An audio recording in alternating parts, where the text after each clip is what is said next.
Hello aspirants, welcome to our channel Adhikash Gurukul. তো daily math practice ক্লাসের আজকে আমাদের 10 নাম্বার ক্লাস, ঠিক আছে।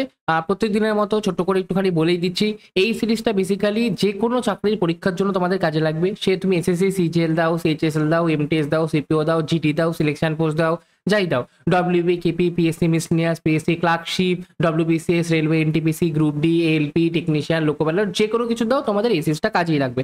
ওকে, তো চলো শুরু করা যাক। প্রত্যেক দিনের মতো আজকে আমরা 10টা করে কোশ্চেনই সলভ করবো। 10টা কোশ্চেনই কিছু না কিছু প্রিভিয়াস ইয়ার কোশ্চেন বা এক্সপেক্টেড কোশ্চেন হিসেবে আমরা ডিসকাস করব। ওকে, চলো ফার্স্ট কোশ্চেন। রাজু একটি কাজ 12 দিনে করে, প্রিয়া ওই কাজটি 16 দিনে করে। প্রিয়া দুদিন কাজ করার পরে রাজু এলে বাকি কাজটা তারা কতদিনে শেষ করবে?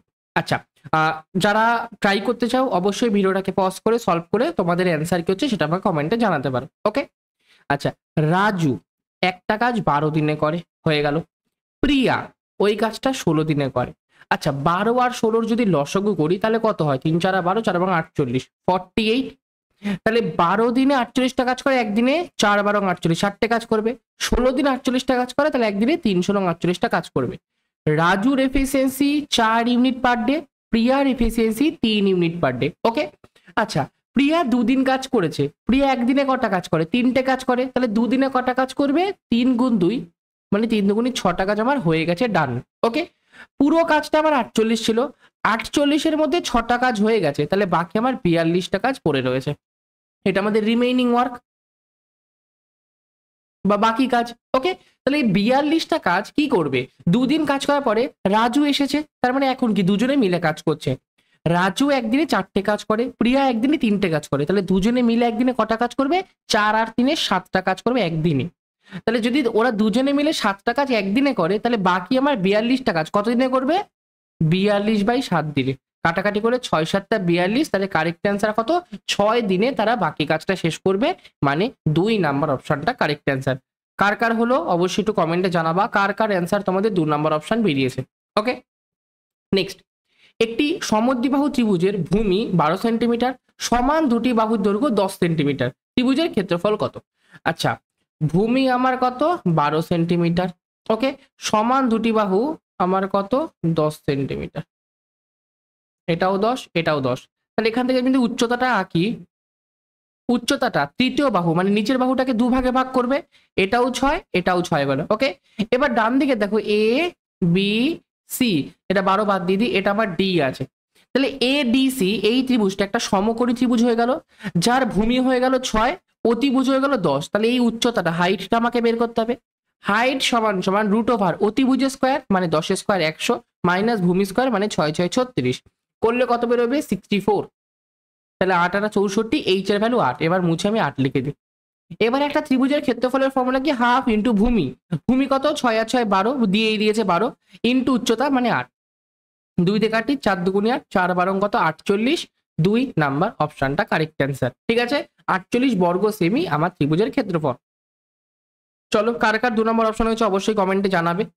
নেক্সট, এক প্রকার পিতলে তামা ও দস্তার অনুপাত 5:3, তামা আর দস্তা অনুপাত 5:3। ওই প্রকার 24 কেজি পিতলে, তাহলে এরকম আমার 24 কেজি পিতল আছে, 24 কেজি পিতলে 3 কেজি তামা মেশালে তবে তামা ও দস্তা অনুপাত কত হবে? আচ্ছা, সবার আগে আমি দেখে নিই 24 কেজির মধ্যে তামা আর দস্তা কত আছে। তামা যদি 5 ইউনিট হয়, দস্তা যদি 3 ইউনিট হয়, তাহলে দুটো মিলে 5 আর 3 8 ইউনিটের আমার কি পিতল আছে। আর এই পিতলটার পরিমাণই 24 কেজি বলে দিয়েছে, তাহলে 8 ইউনিট এর ভ্যালু 24 কেজি। তাহলে একের ভ্যালু কত? 3 8 24, 3। এবার এটা মুছে দিই, তাহলে 5-এর ভ্যালু কত? 3 5 15, 3-এর ভ্যালু কত? 3 3 9 কেজি। ওকে, এবার আমাকে বলেছে ওই প্রকার 24 কেজি পিতলে 3 কেজি তামা মেশালে, তাহলে তামা আমি 3 কেজি মেশাচ্ছি, তাহলে তামা হয়ে গেল 15 আর 3 কত? 18, আর এটা 9 হয়েছে। তবে তামার দস্তার অনুপাত কত? তাহলে তামার দস্তার অনুপাত এটাই হবে, 9 দুগুণে 18, 9 একে 9। তাহলে কারেক্ট অ্যান্সার 2:1 মানে 3 নাম্বার অপশনটা সঠিক উত্তর। Next question. 320 মিটার পরিসীমা বিশিষ্ট একটি বর্গাকার মাঠের চারিদিকে 3 মিটার, এটা 3, হ্যাঁ ছোট হাতের হয়ে এই বাংলায় হয়ে গেছে 3, 3 মিটার চওড়া রাস্তার ক্ষেত্রফল কত হবে? আচ্ছা, একটা আমার এরকম বর্গক্ষেত্র আছে, বর্গক্ষেত্রটা হলো না, না এই দেখো, এটা আমার একটা বর্গক্ষেত্র আছে, এর পরিসীমা বলেছে 320 মিটার। আচ্ছা, এর বাহুর দৈর্ঘ্য যদি a হয়, তাহলে পরিসীমা কি করে বের করি? 4 × a সমান সমান 320। তাহলে এ সমান সমান কি 320/4, তাহলে 4টা 32, 80। তাহলে এটাও হয়ে গেল 80, সেম এটাও 80, সেম এটাও 80, সেম এটাও 80। এবার বলেছে ওই বর্গাকার মাঠে চারিদিকে 3 মিটার চওড়া, তাহলে বাইরে আমার কি 3 মিটার চওড়া আমার রাস্তা আছে। ওকে, আচ্ছা 3 মিটার চওড়া যদি রাস্তা হয়, আচ্ছা 3 মিটার চওড়া আবার বাইরে রাস্তা আছে, তাহলে যে আমাকে বের করতে বলেছে শুধুমাত্র রাস্তার ক্ষেত্রফল। আচ্ছা রাস্তা সমেত আমরা যদি বর্গক্ষেত্রের বাহুর দৈর্ঘ্য কাউন্ট করি সেটা কত হবে? এখানে অনেকে গন্ডগোল করে, অনেকে কি করে 80-র সাথে 3 যোগ করে দেয়, কিন্তু 80-র সাথে 3 যোগ হয় না, 80-র সাথে 6 যোগ হয়। কেন তোমাকে বলছি, এ দেখো অন্য কালি দিয়ে করি তাহলে বুঝতে সুবিধা হবে। তোমাকে রাস্তা চওড়া, এইটা তোমাকে 3 মিটার চওড়া বলেছে, তাহলে আমি যখন এখান থেকে এখানে বের করব তাহলে কি হচ্ছে, ভেতরে আমার 80 আছে, আবার এই যে এইটুকুনি 3 আছে, নিচে লিখি এইটুকুনি 3 আছে, আবার ডান দিকেও দেখো এইটুকুনি আমার 3 আছে। তাহলে যোগ করলে টোটাল রাস্তা সমেত বর্গক্ষেত্রের বাহুর দৈর্ঘ্য কত? 80 যোগ 3 যোগ 3 মানে 86। ওকে, এটাও তাহলে সেম 86 হয়ে যাবে, এটাও তাহলে 86 হয়ে যাবে, এটাও 86 হয়ে যাবে। আমাকে যদি রাস্তার ক্ষেত্রফল, ভেতরটা মুছে দিচ্ছি ঠিক আছে, বুঝতে আশা করি পেরে গেছো। সরি, ব্যাক করে কি করে, আনডু তো করা যায় না, চলো আবার একেই দিয়ে আরেকবার হয়ে গেল। আমাকে শুধু এইটুকুনি ক্ষেত্রফল বের করতে বলেছে। এইটুকুনি ক্ষেত্রফল কি, পুরো যদি আমি সম্পূর্ণ বড় যে বর্গক্ষেত্র আছে ওর ক্ষেত্রফল থেকে ভেতরের ক্ষেত্রফল যদি মাইনাস করি তাহলেই আমাদের অ্যান্সার বেরিয়ে যাবে। রাস্তা সমেত বর্গক্ষেত্রের ক্ষেত্রফল কি 86 আছে তার স্কোয়ার, মাইনাস শুধুমাত্র বর্গক্ষেত্রের বাহুর দৈর্ঘ্য কত 80 আছে, তাহলে 80 স্কোয়ার হয়ে গেল ভেতরটার ক্ষেত্রফল। তাহলে পুরো রাস্তা সমেত বর্গক্ষেত্রের ক্ষেত্রফল থেকে আমি যদি ভেতরের বর্গক্ষেত্রের ক্ষেত্রফল মাইনাস করি তাহলে রাস্তার ক্ষেত্রফল পেয়ে যাবো। এটা কিসের ফর্মুলা? এটা হচ্ছে এ স্কোয়ার মাইনাস বি স্কোয়ারের ফর্মুলা, মানে এ প্লাস বি, আরেকটা কত এ মাইনাস বি। এটা করলে কত 80 আর 86, 8 আর 16, 166, তার সাথে গুণ কত হচ্ছে 86 থেকে 80 বাদ দিলে 6, তাহলে 6 6 36, 3 6 6 36 7 7 39, 3 6 6 7 8 9, 996 মানে 1 নাম্বার অপশনটা সঠিক উত্তর। অথবা তোমরা ইউনিট ডিজিট দিয়ে চাইলেও করতে পারো, ফার্স্টে যখন 6 6 36 বেরোলো ইউনিট ডিজিট 6 আছে, তাহলে 1 নাম্বার অপশনটা কারেক্ট অ্যান্সার। দেখো ক্লিয়ার আছে, আশা করি তোমাদের কোনো সমস্যা নেই। ওকে চলো নেক্সট কোশ্চেন। আচ্ছা, বিক্রয় মূল্যের উপর 20% লাভ হলে ক্রয় মূল্যের উপর কত লাভ হবে? আচ্ছা আমাদের লাভ কিন্তু সবসময় আমরা ক্রয় মূল্যেই ডিনোট করি, কিন্তু এখানে ঘুরিয়ে কোশ্চেন বলেছে যদি বিক্রয় মূল্যের উপর 20% লাভ হয়। ওকে, ফার্স্টে আমরা কস্ট প্রাইস বের করে নিই, আর আমরা সেলিং প্রাইস বের করে নিই, আর প্রফিট আমরা বের করে নিই। যদি সেলিং প্রাইস আমার 100 টাকা হয়, সাপোজ ধরছি আমি, যদি সেলিং প্রাইস 100 টাকা হয় তাহলে প্রফিট কি 20 টাকা হয়েছে।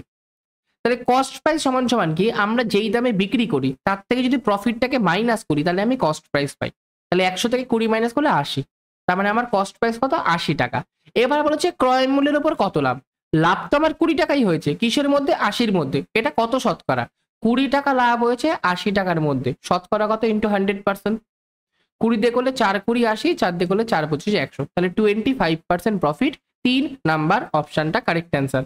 কার কার হলো অবশ্যই কিন্তু কমেন্টে জানাবে। ওকে নেক্সট, রমন তার আয়ের 75% ব্যয় করে, যদি তার আয় 20% বৃদ্ধি পায় এবং ব্যয়ও 10% বৃদ্ধি পায় তবে রমনের সঞ্চয় কত শতাংশ বৃদ্ধি পাবে।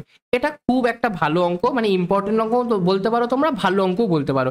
ডেফিনেটলি ভাবে বলবো যারা সিরিয়াস অ্যাসপিরেন্ট অবশ্যই ভিডিওটাকে পজ করে এটা সলভ করো আর কি। ওকে আচ্ছা, ইনকাম, ইনকাম থেকে আমরা যদি এক্সপেন্ডিচার মাইনাস করি তাহলে আমরা সেভিংস পাই, তাই তো? যত টাকা তোমার আয় হয় সেটা থেকে তুমি খরচা যেটা হলো বাদ দিয়ে দিলা, তাহলে যেটা তোমার কাছে পড়ে থাকে সেটাই তুমি সঞ্চয় করো। ওকে, ইনকাম যদি আমার 100 টাকা হয়, এক্সপেন্ডিচার বলেছে ব্যয় বলেছে 75%, তাহলে 75 টাকা যদি ব্যয় করি তাহলে সেভিংস কত 25 টাকা। এবার বলেছে ইনকাম 20% বৃদ্ধি পেয়েছে, 100-র মধ্যে 20% বৃদ্ধি পেয়েছে মানে 120 টাকা হয়েছে, মাইনাস ব্যয়ও আমার 10% বৃদ্ধি পেয়েছে।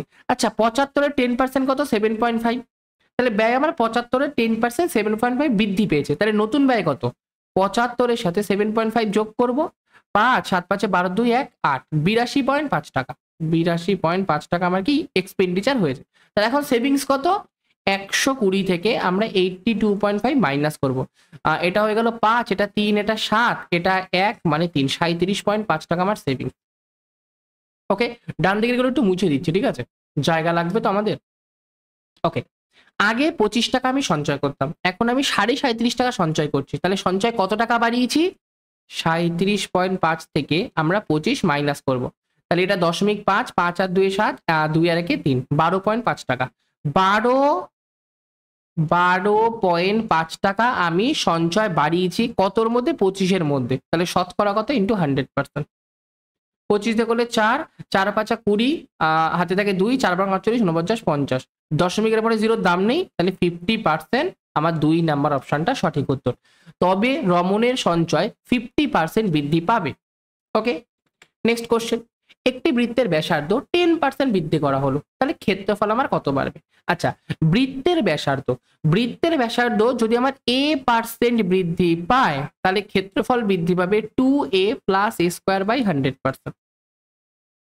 ওকে, তাহলে এখান থেকে কি হয়ে যাবে? 2 এর ভ্যালু 10 আছে, তাহলে 2 এর ভ্যালু 10 দুগুনি 20 প্লাস এর ভ্যালু 10, তাহলে 10 স্কোয়ার 100 বাই 100, এত পার্সেন্ট। 100 100 কেটে যায়, তাহলে 20 প্লাস 1 মানে কত? 21% আমার ক্ষেত্রফল বৃদ্ধি পাবে। 2 নাম্বার অপশনটা কারেক্ট অ্যান্সার। ওকে, ঠিক আছে। নেক্সট, ঘন্টায় 54 কিলোমিটার বেগে ধাবমান একটি ট্রেন 270 মিটার দীর্ঘ একটি সেতুকে 30 সেকেন্ডে অতিক্রম করলো, তাহলে ট্রেনের দৈর্ঘ্য আমার কত হবে? ওকে, আচ্ছা, যখন একটা ট্রেন একটা সেতুকে অতিক্রম করে অথবা একটা প্ল্যাটফর্মকে অতিক্রম করে, তখন ট্রেনটা অ্যাকচুয়ালি নিজের দৈর্ঘ্য প্লাস ওই সেতুর দৈর্ঘ্য অতিক্রম করে। ঠিক আছে, আমি সবার আগে বের করি 54 কিলোমিটার পার ঘন্টা বেগে যদি ট্রেনটা 30 সেকেন্ড চলে, তাহলে কতটা ডিস্টেন্স ওভারটেক করবে ফার্স্ট আমি বের করে নিই। 54 কিলোমিটার পার ঘন্টা আছে, একে যদি আমি 5/8 দিয়ে গুণ করি, তাহলে আমি মিটার পার সেকেন্ডে স্পিড পেয়ে গেলাম। এর সাথে যদি আমি টাইম গুণ করে দিই 30 সেকেন্ড, তাহলে আমি কি ডিস্টেন্স পেয়ে যাব? 6 দিয়ে করলে 6 দিয়ে 3 6 18, 6 দিয়ে করলে 5 6 30, 3 দিয়ে করলে 3 1 3 24, 3 8 24, তাহলে 5 8 90, 5 9 35, 450। ঠিক আছে, আচ্ছা, কাটাকাটিটা একটু আমি সুবিধার মতো তোমাদের করে দিই। দেখো ভালো করে দেখবে, একদম ইজি হয়ে যাবে। 18 দিয়ে কাটলে 3 18 54, তাহলে দেখো 3 3 9, 5 9 45, 450 মিটার আমার ডিস্টেন্স হয়ে গেল। ওকে, 450 মিটার যে ডিস্টেন্স হয়ে গেল, এর মধ্যে কি ট্রেনটার নিজের দৈর্ঘ্য আছে প্লাস আমার সেতুর দৈর্ঘ্য আছে। কোশ্চেনে বলেছে একটি ট্রেন 270 মিটার দীর্ঘ একটি সেতু, তাহলে সেতুর দৈর্ঘ্য আমাকে দিয়ে দিয়েছে, নিজের দৈর্ঘ্য বের করতে বলেছে, মানে ট্রেনের দৈর্ঘ্য বের করতে বলেছে। তাহলে 450 মিটার থেকে যদি 270 মিটারের সেতু আমি মাইনাস করে দিই, তাহলে ট্রেনটার নিজের দৈর্ঘ্য পেয়ে যাবো কত? 0। 7 থেকে 15 থেকে 7 মাইনাস করবো, 3 আর 5 8, এটা 180 মিটার। 180 মিটার মানে 3 নাম্বার অপশনটা সঠিক উত্তর। ওকে, নেক্সট কোশ্চেন। দুটি সংখ্যার বর্গের পার্থক্য 228, সংখ্যা দুটির পার্থক্য 6 হলে ছোট সংখ্যা কত হবে? আচ্ছা, ছোট সংখ্যাকে যদি আমি এক্স ধরে নিই, তাহলে অবশ্যই বড় সংখ্যাটা এক্স প্লাস 6 হবে। সংখ্যা দুটোর পার্থক্য মানে কি? ছোট সংখ্যা থেকে 6 বেশি আমার বড় সংখ্যা। ওকে, তাহলে এখান থেকে সংখ্যা দুটোর পার্থক্য মানে কি? সংখ্যা দুটির পার্থক্য 6, সংখ্যা দুটির বর্গের পার্থক্য 228। বর্গের পার্থক্য মানে বড় সংখ্যার বর্গ মাইনাস ছোট সংখ্যার বর্গ সমান সমান আমার কত? 228। ওকে, এখান থেকে আমি সিম্পলিফাই করব। কি করে সিম্পলিফাই করব? এটা a স্কয়ার মাইনাস b স্কয়ারের ফরম্যাটে আছে, তাহলে এখান থেকে আমি করব a প্লাস b, আরেকটা আমরা করব a minus b equal to 228। এখান দিয়ে x x কেটে গেল, এটা 2x প্লাস 6 হয়ে গেল। 2x প্লাস 6 ইন্টু আমার 6 আছে সমান সমান 228। আচ্ছা, 6 দিয়ে কাটি, 3 6 18, 19 20 21 বাই 48, 6 8 48, 38। তাহলে 2x সমান সমান এদিকে প্লাস 6 আছে, ওদিকে গেলে মাইনাস 6 হয়ে যাবে, তাহলে কত? 32। 2x এর ভ্যালু 32, তাহলে x এর ভ্যালু কত? 32/2 মানে 16 দুগুণী 32, কারেক্ট অ্যান্সার 16। x কে আমি কি ধরেছিলাম? ছোট সংখ্যা, আর আমাকে ছোট সংখ্যাই বের করতে বলেছে, তাহলে ছোট সংখ্যাটা কত হয়ে গেল? 16 মানে 1 নাম্বার অপশনটা কারেক্ট অ্যান্সার। চলো আজকে লাস্ট কোশ্চেন। যদি x plus Y plus Z equal to 23 হয় এবং x square plus Y square plus Z square সমান সমান 179 হয়, তাহলে x Y plus Y Z plus x Z এর মান কত? আচ্ছা, আমরা একটা ফর্মুলা জানি। কি ফর্মুলা জানি? X plus Y plus Z, এটার যদি আমি হোল স্কোয়ার করি, এটা সমান সমান কি? X square plus Y square plus আমার জেড স্কোয়ার প্লাস 2 ব্র্যাকেটে a b plus b a plus a b plus b c plus c a, বা x Y plus Y Z plus x z. এটাই আমাকে কোশ্চেনে বলেছে। এই দেখো, এই জিনিসটাই কিন্তু এটা x Y plus Y Z plus x z. Okay, এইটার ভ্যালু আমাকে 23 দিয়ে দিয়েছে, তার স্কোয়ার 23 স্কোয়ার কত? 529 হয়, সমান সমান এইটুকুর value x square plus Y square plus Z square value 179 দিয়েছে প্লাস 2 ইন্টু, আচ্ছা এই জিনিসটাকে আমি পি দিয়ে ডিনোট করছি, এত বড় বারবার লিখবো না, নর্মালি পি দিয়ে ডিনোট করছি, তাহলে পি এর ভ্যালু আমাকে জানতে চেয়েছে। ওকে, তাহলে এখান থেকে যদি করি তাহলে 529 থেকে আমি 179 যদি মাইনাস করি, এটা সমান সমান 2p বেরোচ্ছে। তাহলে এটা 9 9 0 7 5 12, 12 এটা 2 হয়ে গেল 350, 350 সমান সমান 2p। তাহলে পি এর ভ্যালু কত? 350 বাই আমার 2, তাহলে 17 দুগুণি 34, 10 5 দুগুণি 10, 175 আমার কারেক্ট অ্যান্সার। পি এর ভ্যালু এটা x Y plus Y Z plus x z, তাহলে সঠিক উত্তর কোনটা? 3 নাম্বার অপশনটা কারেক্ট অ্যান্সার। যদি x plus Y plus z সমান সমান 23 হয় এবং x square plus Y square plus Z square সমান সমান 179 হয়, তাহলে x Y plus Y Z plus x Z এর মান আমাদের 175 হবে। 3 নাম্বার অপশনটা কারেক্ট অ্যান্সার। তোমাদের 10টার মধ্যে কটা ঠিক হলো অবশ্যই কিন্তু আমাকে কমেন্টে জানাবে যে তোমাদের স্কোর কত হলো 10-এর মধ্যে, ঠিক আছে? যদি কেউ একদম বেসিক থেকে অঙ্ক শিখতে চাও বা মোটামুটি তোমরা শিখেছো কিন্তু পুরোপুরি তোমরা অঙ্কের পুরো সিলেবাস তোমরা এক জায়গা থেকে কমপ্লিট করতে চাও, তো তাদের জন্য আমরা যোদ্ধা ফাউন্ডেশন ব্যাচ লঞ্চ করেছি। ব্যাচের প্রাইস 299, একদম তোমরা ফাউন্ডেশন ব্যাচ হিসাবে তোমরা বলতে পারো একদম মিনিমাম প্রাইসের মধ্যে আমরা ব্যাচটাকে কন্ডাক্ট করছি, ঠিক আছে? এখানে তোমাদের বেসিক থেকে শুরু করে মানে বেসিক্যালি নাম্বার সিস্টেম থেকে শুরু করে পার্সেন্টেজ, প্রফিট লস, লসাগু গসাগু, রেশিও প্রপোর্শন, সব কিছু একদম বেসিক থেকে শুরু করে অ্যাডভান্সের ট্রিগোনোমেট্রি, মেনসুরেশন, জিওমেট্রি, অ্যালজেব্রা, সমস্ত কিছু, সমস্ত ম্যাথের চ্যাপ্টার তোমাদের এই ব্যাচে তোমাদের কমপ্লিট করানো হবে। যেরকম তোমাদের কনসেপ্ট ক্লাস তোমরা লাইভ অ্যাটেন্ড করতে পারবা, মানে লাইভ কনসেপ্ট ক্লাস হবে, কোনো ডাউট হলে তোমরা সঙ্গে সঙ্গে ক্লিয়ার করতে পারবা। এছাড়াও তোমাদের এর মধ্যে এসএসসি, পিএসসি, রেলের সমস্ত এক্সাম রিলেটেড তোমাদের প্র্যাকটিস ক্লাসও করানো হবে, ঠিক আছে? ওটা রেগুলার বেসিস, উইকলি বেসিসে আর কি তোমাদের প্র্যাকটিসও হবে, আবার তোমাদের পরীক্ষার আগেও তোমাদের ভালো মতো তোমাদের প্র্যাকটিস করানো হবে। প্র্যাকটিস পিডিএফ, ক্লাস নোট, সবকিছু ক্লাস শেষ হওয়ার বা প্র্যাকটিস ক্লাস শেষ হওয়ার পরেই তোমরা পেয়ে যাবা। এখান থেকে ফ্রিতে তোমরা মক টেস্ট, সেকশনাল টেস্ট সবকিছু তোমরা এখান থেকে দিতে পারবা। Okay, exam oriented approach first point আমি কেন রেখেছি, এটা এক্সাম ওরিয়েন্টেড অ্যাপ্রোচ মানে কি, কোন অ্যাপ্রোচে করলে আমাদের এক্সামে কম টাইম লাগবে সেই অ্যাপ্রোচও তোমাদের এখান থেকে শেখানো হবে। বেসিক্যালি দেখো, একটা অঙ্ক তোমাদের অনেকভাবে করা যায়, কিন্তু অনেকভাবে করলেই তো হবে না, কোনভাবে করলে আমাদের কোন অঙ্ক কোনভাবে করলে সব থেকে কম টাইম লাগবে সেটা আমাদের দেখতে হবে। অ্যাকিউরেসির সাথে সাথে স্পিড আমাদের যেন ম্যান্ডেটরি, সেরকম টাইম লিমিটও ম্যান্ডেটরি, মানে টাইমের মধ্যে আমাদের শেষ করতে হবে। তো সেরকম ভাবে অ্যাপ্রোচ তোমাদের এই ব্যাচ থেকেই শেখানো হবে। এই ব্যাচটা তোমরা যদি নাও, তোমাদের এসএসসির পুরো সিলেবাস কমপ্লিট হয়ে যাবে। পিএসসির তোমরা যে কোনো পরীক্ষা দাও, এসএসসি গ্রুপ সি ডি হয়ে যাক, তোমাদের তারপরে ক্লার্কশিপ হয়ে যাক, মিসনেস হয়ে যাক, ডব্লিউবিসিএস হয়ে যাক, যে কোনো পিএসসির আন্ডারে যে পরীক্ষা হয় সেটা তোমরা যাই দাও সমস্ত ক্লিয়ার হয়ে যাবে। রেলের এনটিপিসি বলো, এনটিপিসি হোক, গ্রুপ ডি হোক, এএলপি হোক, টেকনিশিয়ান হোক, যে কোনো রেলের এক্সামের সমস্ত ম্যাথ তোমাদের এই ব্যাচ থেকে করানো হবে। তো যদি কেউ ব্যাচটাকে নিতে চাও তাহলে এই যে নিচে কন্ট্যাক্ট নাম্বার আছে 7384643318, এই নাম্বারে আমার সাথে যোগাযোগ করতে পারো। ওকে, কোনো রকম ডাউট থাকলে আমাকে ওখানে তুমি মেনশন করে জানাতে পারো। ওকে, তো থ্যাংক ইউ আজকের জন্য। ক্লাসটা ভালো লাগলে অবশ্যই লাইক করে চ্যানেলটাকে সাবস্ক্রাইব করে দিও, ঠিক আছে? জয় শ্রীকৃষ্ণ, জয় শ্রীরাম।